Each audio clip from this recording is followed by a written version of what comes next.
Please be aware that the comments, views, opinions shared on this podcast are not meant to diagnose a medical problem and/or legal problem. If you do have a medical problem or legal problem, kindly contact a professional. Welcome to An Apple a Day, a podcast, a resource, a community.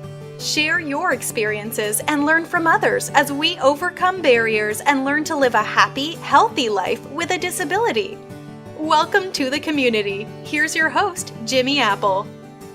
Welcome to another episode of An Apple a Day. I'm your host, Jimmy Apple. An Apple a Day is brought to you by www.famousapple.com. Famousapple.com is the home site for this podcast, so if you get a minute, go over there, check us out. You won't be sorry. How you doing today, my friends? You feeling good? Feeling strong? You doing everything the doctors are telling you to do?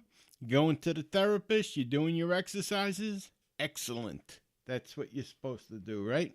Well, I want to welcome the new listeners. I got a couple of new emails, so I want to welcome you. I want to also let you know that in case you don't know yet, we are now heard in 51 countries. Our newest country is Cambodia.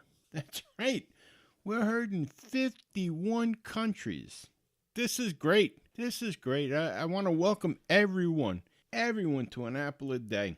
We have got a good one for you today. Some information that's going to shock you, and probably some things that you didn't know. Things like, number one, how many times have you opened up a newspaper and you've seen some crazy study that people saying social media causes depression in young people and in old people, and they make you feel bad about yourself and all of this other nonsense? Well, we've got something that kind of counteracts all of that. We got a study that was written up in Medical News today about, can social media really cause depression? You're going to want to hear about that. Also, we have another study from Medical News today that affects every one of us in the disabled community.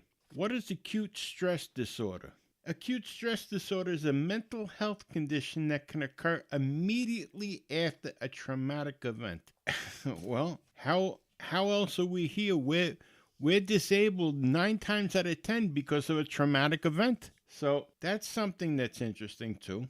We got that report from Medical News today. We're going to go over that later on. And, oh boy, this is something that, how many people out there, how many people go on these diets? Like, especially here, especially us. We're disabled. We're not as mobile as we used to be. We can't get around as good as we used to. So we're putting on weight. So we have to look for ways to combat the weight that we're putting on. And the first thing we usually turn to is diet soda. We go to diet soda instead of regular soda. And, you hear all these other stories, too, about how regular soda brings on diabetes. It's no good for your teeth. It's the whole 9 yards, right? Well, have I got a secret for you about diet soda today? So you're going to want to hear about that. And that's done by a doctor at Einstein Hospital in the Bronx, New York. So I got a couple of good studies going on. And we're also going to discuss bullying. Yeah, that's right. We're going to discuss bullying. But it's a different type of discussion. We all know about bullies in school, but this also affects adults. So we got a good one for you today. So let's just jump right into it, okay? Anyone that's listened to me for any length of time here now knows that I'm not the type of person that likes to blame something else for someone's personal behavior or personal problems. I can't blame Facebook because little Johnny is depressed. Little Johnny's depressed because little Johnny's depressed. Facebook has nothing to do with it. And I think this study kind of backs me up on that. So let's go with it. It's from Medical News today. The title of the study is, Can Social Media Really Cause Depression? The notion that social media has a negative impact on mental well-being is widespread. The researchers who conducted a new long-term study, however, say that this might not be the case. The supposed effects of social media on young people sound drastic enough to make anyone switch off their cell phones. Some studies have indicated that young people can develop an addiction to social media. Meanwhile, other studies have linked this with poor sleep, poor self-esteem, and potentially poor mental health. However, new research has now dispelled the belief that social media use can bring about depression. Previous studies have made this claim based on measurements from a single point in time, but this new study took a long-term approach. You have to follow the same people over time in order to draw the conclusion that social media use predicts greater depressive symptoms, says the lead study author, Taylor Heffer of Brock University in St. Catharines, Canada. By using 2 large samples, we are able to empirically test the assumption, the real effect on mental health. The study focused on 2 separate groups of participants. One was made up of 594 adolescents in the 6th, 7th, and 8th grades in Ontario, Canada. The other comprised 1,132 undergraduate students. The team surveyed the younger group once per year for 2 years. They surveyed the older students annually for a total of 6 years, starting in their first year of university.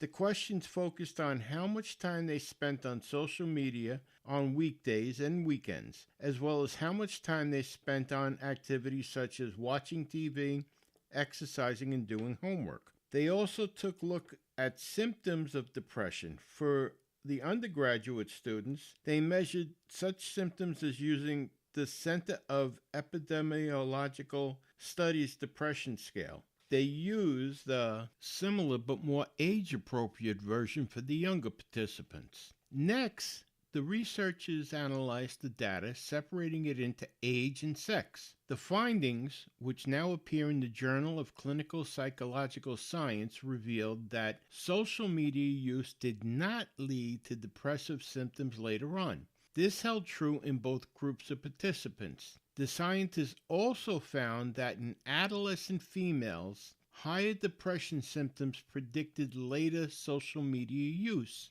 Heffer points out that females of this age who are feeling down may turn to social media to try and make themselves feel better, reducing social media fear. These findings suggest that overuse of social media does not lead to depression. More importantly, this may go some way towards dissuading public fear over the impacts of technology. As Heffer explains, when parents read social media headlines such as Facebook depression, there is an inherent assumption that social media use leads to depression. Policymakers also have recently been debating ways to tackle the effects of social media use on mental health. It is likely that differences in factors such as personality play part in how social media can impact mental well-being. For example, some young people might choose to use social media negatively as a comparison tool, while others may simply use it to stay in touch with friends. Scientists will now need to further examine motivations such as these to help authorities,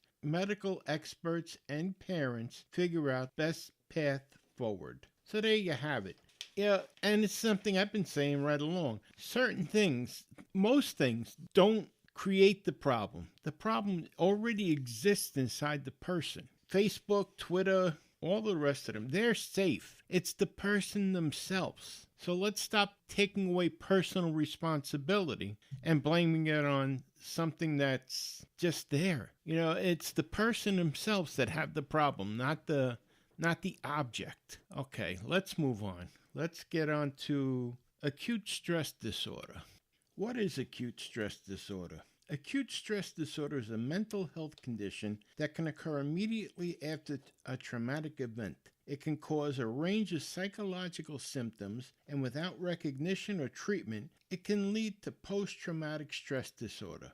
There is a close relationship between acute stress disorder, ASD, and post-traumatic stress disorder, PTSD. Some people develop PTSD after having ASD. According to United States Department of Veterans Affairs, approximately 19% of people will develop ASD after experiencing a traumatic event. Everyone responds to traumatic events differently, but it is important to be aware of the potential physical and psychological effects that can occur afterwards. In this article, we discuss what ASD is and its symptoms and causes. We also cover diagnosis, treatment, and prevention.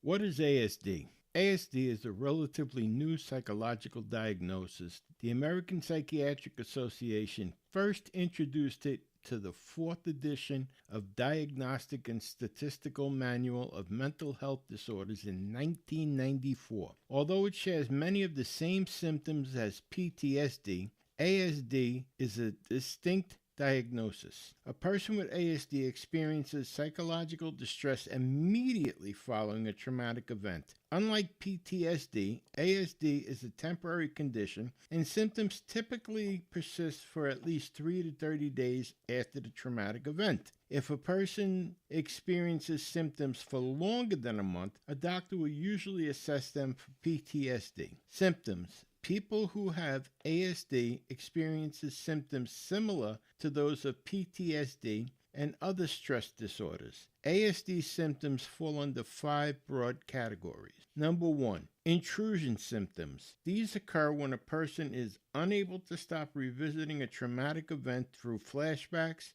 memories, or dreams.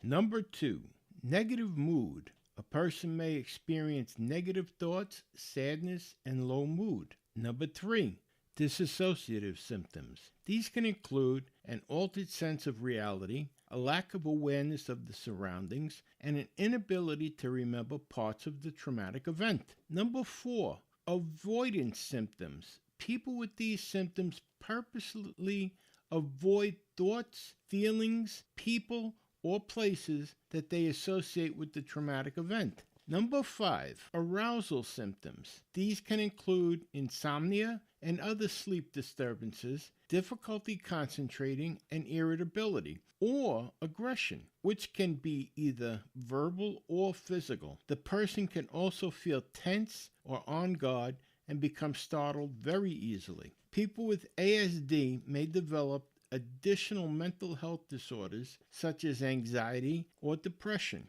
Symptoms of anxiety include feelings of a sense of impending doom, excessive worry, difficulty concentrating, fatigue, restlessness, or racing thoughts. Symptoms of depression can include persistent feelings of hopelessness, sadness, or numbness, fatigue, crying unexpectedly, loss of interest in activities that were once pleasurable, changes in appetite or body weight, or thoughts of suicide or self-harm. Causes.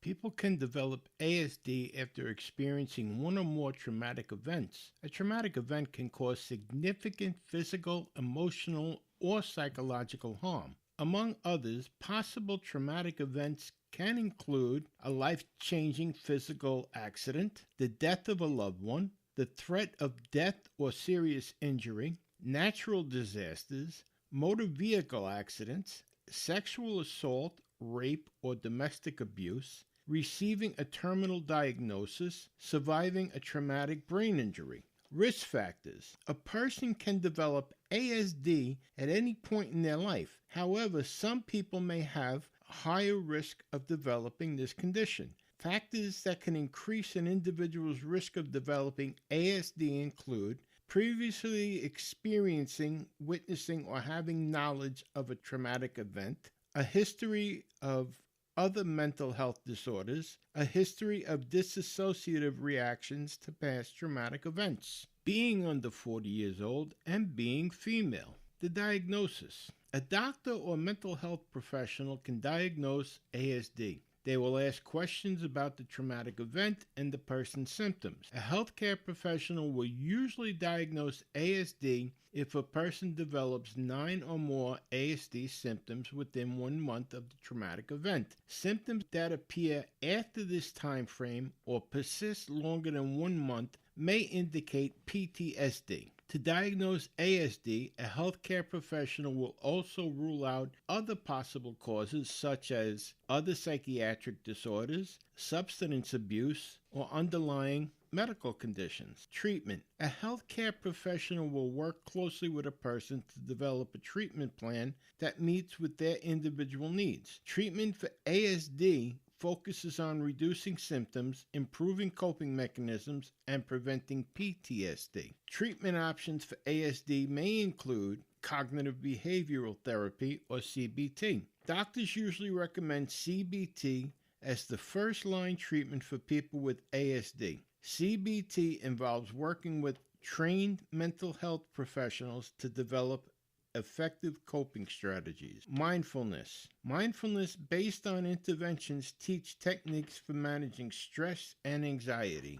These can include meditation and breathing exercises. Medications. A healthcare professional may prescribe antidepressants or anticonvulsants to help treat a person's symptoms. Prevention. It's not always possible to avoid experiencing a traumatic event. However, there are ways to reduce the risk of developing ASD afterwards. These can include consulting a doctor or mental health professional following a traumatic event, seeking support from family and friends, getting treatment for other mental health disorders, working with a behavioral coach to develop effective coping mechanisms, getting preparation training if a person's job involves high-risk exposure to traumatic events. And I'd say that's something like a police officer, a fireman, an EMT, something like that, a soldier. In summary, ASD is not an uncommon condition, and it can occur after a person experiences a traumatic event. People whose occupation exposes them to traumatic events can have a higher risk of developing ASD. ASD has a close relationship with PTSD,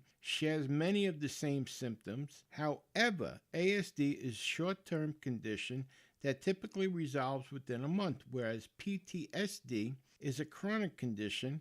If a person has symptoms of ASD for longer than a month, a doctor may assess the person for PTSD. Treatment. Treatment aims to reduce the symptoms and help the person develop effective coping strategies. Options include CBT, mindfulness techniques, and medication. Reaching out to friends, family, and community for support and groups can also help a person process their feelings and move on with their life following a traumatic event. That's true. I never thought that support groups really worked until, naturally you experience something and you end up going to a support group, and support groups do work. And I'm telling you that from personal experience. And one thing I do want to share with you, I met a fella about 15 years ago, and he grew up in a bad household, I guess. He had a mother that was a twisted woman. And for years, he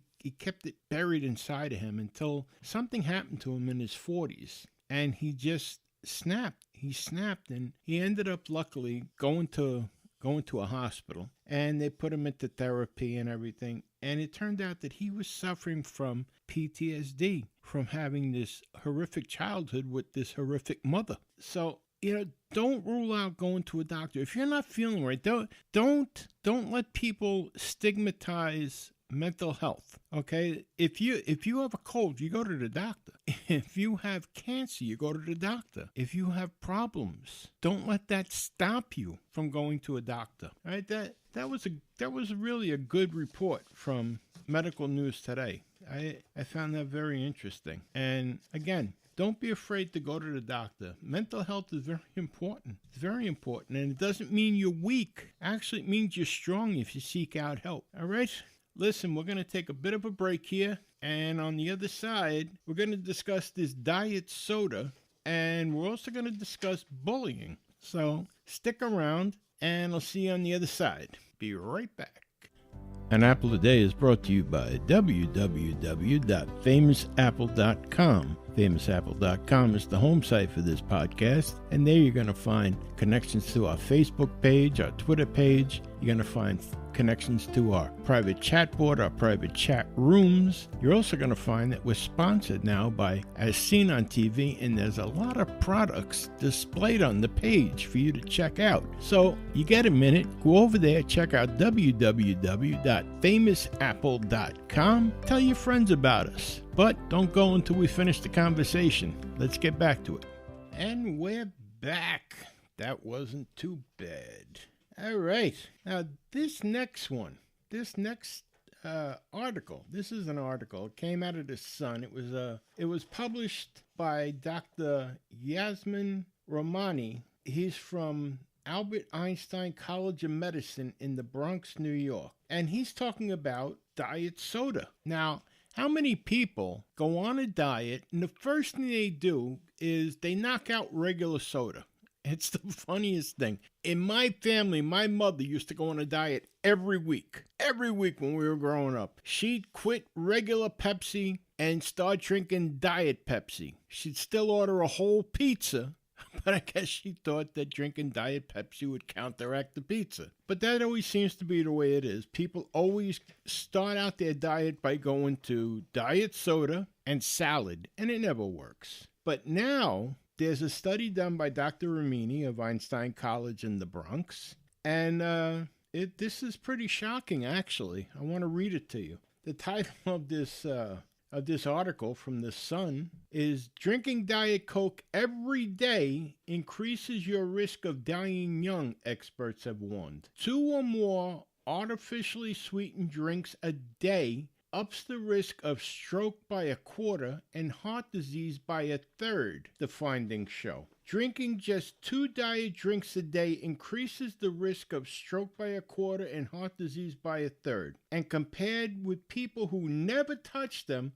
the risk of early death is 16% higher for diet drink guzzlers. Diet drinks are not harmless. Scientists have warned their findings should serve as a warning to those on diets. Dr. Yasmin Romani, lead author of the study at Albert Einstein College of Medicine in the Bronx, New York, said many well-meaning people, especially those who are overweight or obese, drink low-calorie sweetened drinks to cut calories in their diet. Our research and other observational studies have shown that artificially sweetened beverages may not be harmless, and high consumption is associated with higher risk of stroke and heart disease. Heart disease is where the blood vessels that supply the heart and blood flow narrow, increasing the risk of heart attack, angina, and stroke. There you have it. Those symptoms sound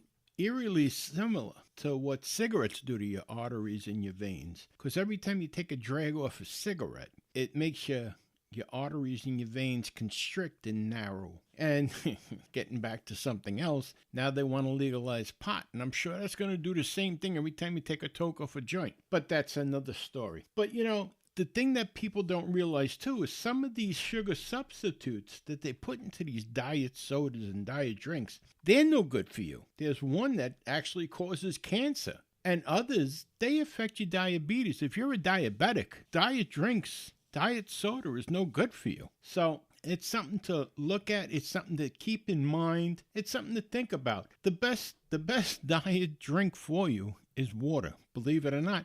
And they have flavors out there. Well, I like water from Walmart. Walmart has this water called Clear Choice, and it's flavored water. It's naturally carbonated. There's nothing in it. No carbs, no sugar, no salt, nothing. And it is so good. And I personally like the orange cream water. It tastes like you're drinking candy. Or the key lime. It tastes like you're drinking a pie. Try the flavored water. But the diet soda and stuff like that, boy, stay away from it. It's bad for you. It's not only bad for you, it's bad for your teeth, it's bad for your diabetes, it's bad for you. That's the only thing I can say. I remember when I first got diagnosed with diabetes, the first thing the doctor told me was, stay away from diet soda. Don't drink diet soda. I was like, why? That's better than drinking soda with sugar in it, no? And he just told me, stay away from diet soda and lose weight. And then I go to Weight Watchers, And I asked the leader at Weight Watchers, and I said, what about diet soda? And she said, stay away from diet soda. Drink water. Drink water?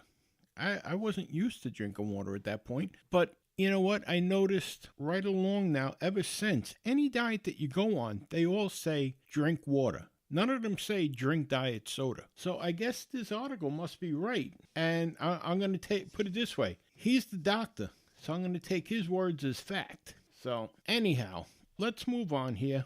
I want to talk about bullying. And the reason this is coming up is I was amongst some friends, and we were talking about their kid getting bullied at school. Now, when I was a kid, my father always told me, never start a fight. And I never did. Never start a fight, but always finish the fight. In other words, don't run away from a fight. And my friend is telling us that he tells his kid, if somebody hits him or somebody does something to him, run. Run? What, are you kidding me? Run. I told my daughter, and this goes back years ago, she was getting picked on in school. Now, it's a long story, but my daughter was adopted.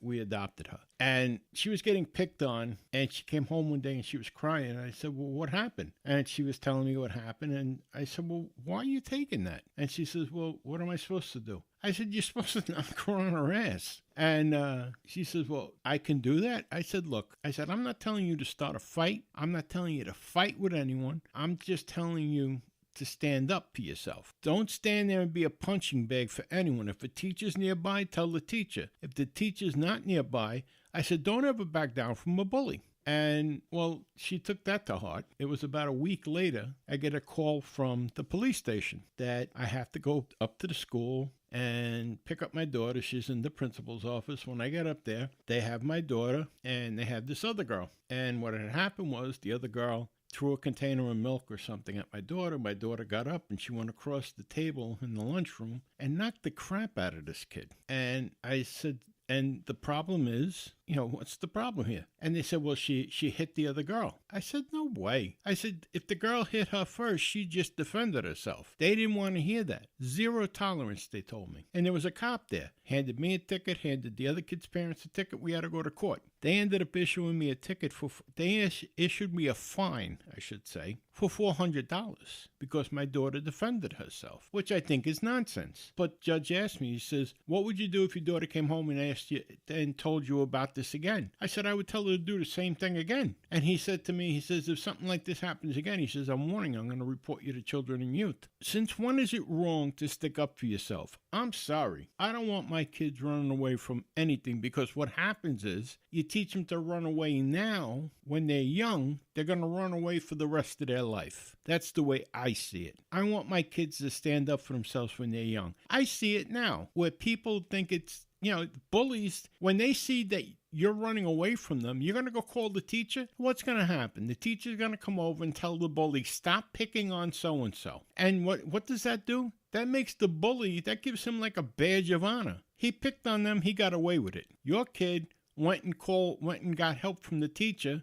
and that makes them a sissy, for lack of a better word. And this bully grows up to be a bully in adult life, and your kid grows up to be a sissy in adult life. No, I'm sorry. I think that's wrong. I think it's 100% wrong. I don't want to see my kids fight. I don't want to see anybody fight. I don't want to see my kids getting bullied. I think kids should stand up to a bully. That's my thought. Am I right? I don't know. I know I stood up to bullies when I was a kid, and I found that when you stand up to a bully, the bully goes away. When you stand up to a bully, the bully backs down, because bullies are just chickens, as far as I'm concerned. They look for someone that they think they can beat up, or they think they can take on. And once they find out that they can't take you on, they're scared of you. And it's the same thing. What I'm getting at, it's the same thing for us as disabled people. If you let people push you around, I see it myself. Being in a wheelchair, I see it myself. A lot of times, I used to catch myself apologizing to people for being in the way, even though I was there first. And I'd see those nasty looks I'd get from people because I was in a wheelchair. I was at a graduation for a family member,